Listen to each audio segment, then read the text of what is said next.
इस वक्त मेरे साथ राज्यसभा सांसद राष्ट्रीय महामंत्री राधा मोहन अग्रवाल जी हैं, मतदान करने पहुंचे हुए हैं। सर, आप मतदान किए हैं, क्या सोच समझ के आपने मतदान किया है? हम तो भारतीय जनता पार्टी के कार्यकर्ता हैं। जैसा सारा देश सोच समझ रहा है, हम जनता के पीछे चल रहे हैं। आज जनता हमसे अधिक जागरूक है, अधिक समझदार है और अपने मत का मतलब जानती है। तो जब वो अपने दायित्व के साथ मतदान कर रहे हैं तो हम लोग तो भाजपा के कार्यकर्ता हैं। हम तो संगठनात्मक निष्ठा से भी जुटे हैं और देश से तो जुटे ही। पूरा देश जानता है 10 साल में जो कुछ हुआ इस देश में।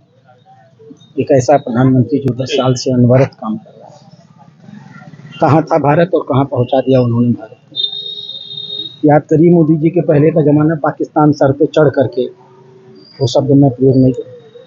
और आज कहाँ हालत है पाकिस्तान। दुनिया के नक्शे से खाली नाम भौगोलिक बचा है, वास्तविकता में ख़त्म हो गया।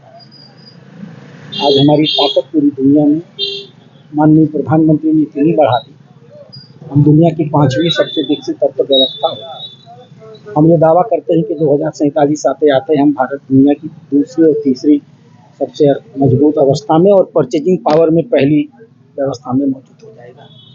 पूरे देश में जिस प्रकार से गरीबों का भला हुआ है, समाज के पीड़ित दलित पिछड़े या समर समाज के भी गरीब वर्ग के बेहतरी के लिए जो काम 10 साल में मोदी जी ने किया है, तो किसने किया है? तो देश में निष्पक्ष तरीके से काम करना, जो वोट दे उसके लिए भी काम करना, जो न दे उसके लिए भी काम करना, प्राथमिकता के साथ गरीबी को मुद्दा बनाना। संसाधनों पर पहला अधिकार गरीबों का होगा, मुसलमानों का नहीं होगा। मजबूती के साथ इसको कहना। पूरे देश ने इस बात को देखा है और मुसलमानों को ये बहुत अच्छा लगा है।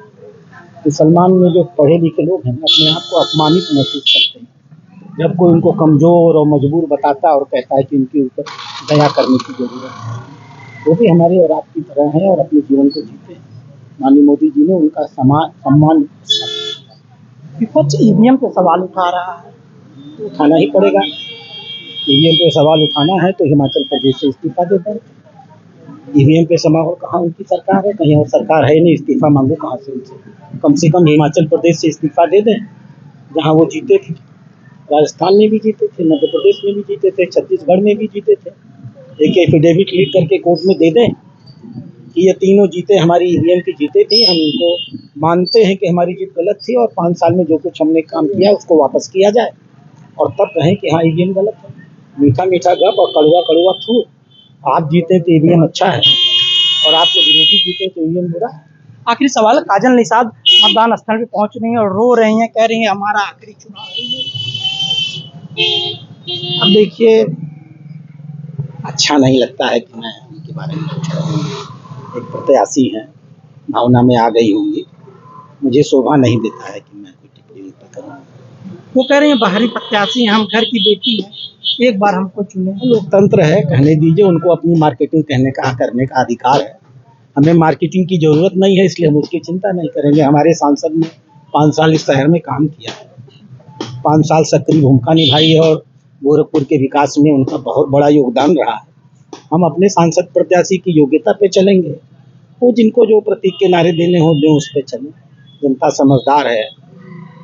मोदी जी ने जो रोने से बच्चों को लॉलीपॉप और मिठाई मिल जाती है, वोट नहीं मिलता है। 400 पार का जो नारा गलत हो गया ये नारा। अंडर एस्टिमेट कर लिया हम लोगों ने भारतीय जनता पार्टी की ताकत। हमें कम से कम 450 का नारा देना चाहिए था। अब अगले चुनाव में 2029 में हम लोग 500 के पार का नारा देंगे, चिंता न करिए। ये थे राज्यसभा सांसद जिनका कहना है कि इस बार का चुनाव हम लोग 400 पार होने वाला है। विनोद वर्मा, भारत समाचार, गोरखपुर।